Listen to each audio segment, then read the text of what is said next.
Mr. President, this is not the time to say we are a sovereign state. How can a sovereign state be giving press conference to terrorists? How can a sovereign state be negotiating with terrorists?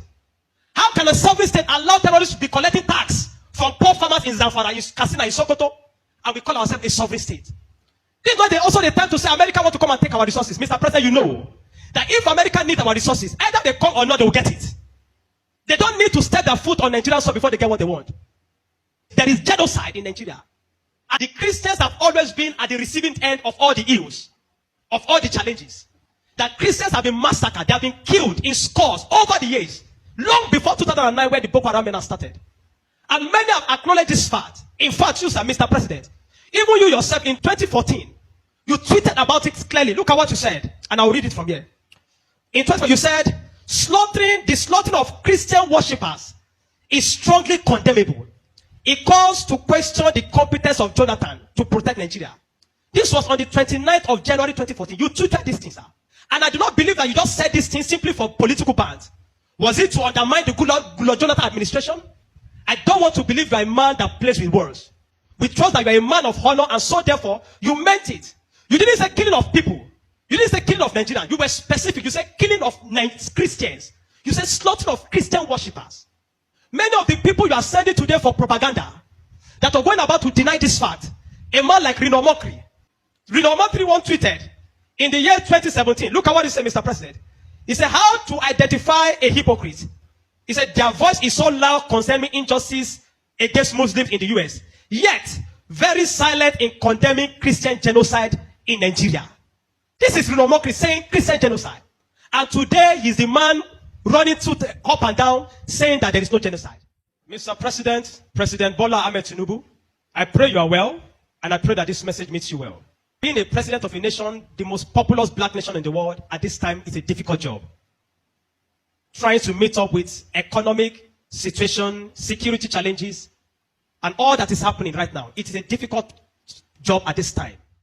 Mr. President, I count myself to be, by the mercy of God, that the Lord God has brought me and many other people that are speaking up for Nigeria at this time.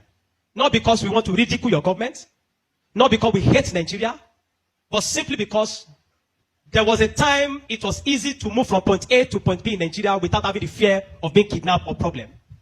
But we see that those peaceful times fast eroding away.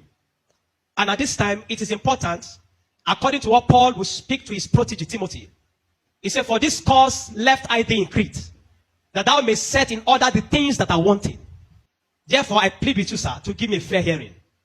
At this time, in this critical moment in our nation, it is essential that we unite as one unit to put an end to the evil that has bedeviled Nigeria.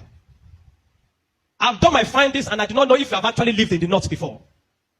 But I have lived in the North. I was born and brought up. I've spent majority of my life in the North. And so therefore, within a few minutes, I'll tell you a little story. Islam is not the problem of Nigeria. If Islam was the problem of Nigeria, I was a Muslim. I was never taught to kill somebody. I was never taught to take another person's life. Islam is not the problem of Nigeria. Otherwise, you will not be married as a Muslim man to marry to a Christian woman that is also a pastor. Islam is not the problem of Nigeria. Otherwise, the friends that I've had growing up that are Muslim, fantastic people that just want to grow, build their life, contribute their quota to the society, and get married to as many wives as they want. They've never thought of killing somebody. So Islam is not the problem. The problem is extremism. The problem is fanaticism. This fanaticism is a doctrine that is inculcated into children from a tender age by the principles of Sharia. And children from a tender age are taught to hate anybody that does not call on the name of Allah. And so therefore, the attitude of violence was inculcated in them. While I was in primary school, Mr. President, a classmate promised to kill me. Why?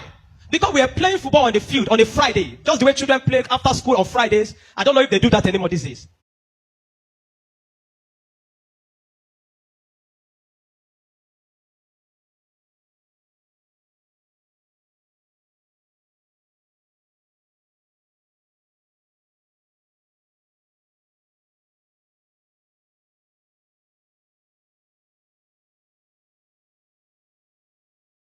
On a Friday, we were playing football, and I dribbled him.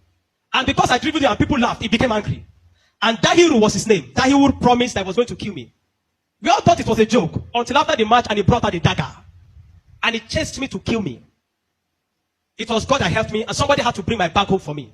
Those days growing up, when we have football matches, playing with street football matches and playing with outside or maybe communities that are outside dominated, you can be rest assured that that match is not going to end without a fight.